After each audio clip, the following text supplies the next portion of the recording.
Citizen science involves members of the public taking part in scientific research.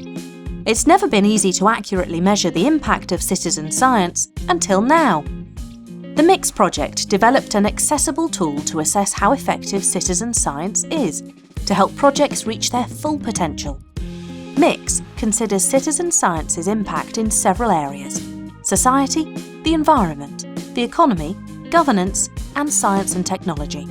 The project included several case studies which brought together community groups and local authorities to co-design new citizen science initiatives around nature-based solutions.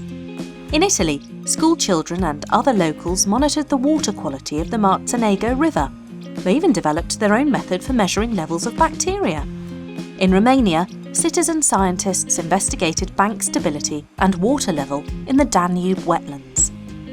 The project in Hungary mapped habitats and biodiversity to make a case for the restoration of Creek Rakos. In the UK, MIX worked with two existing citizen science projects, Outfall Safari and Riverfly, to evaluate their impacts. MIX found citizen science projects improve democratic engagement and promote a scientific mentality, ultimately contributing to achieving the UN's Sustainable Development Goals and promoting a sustainable future.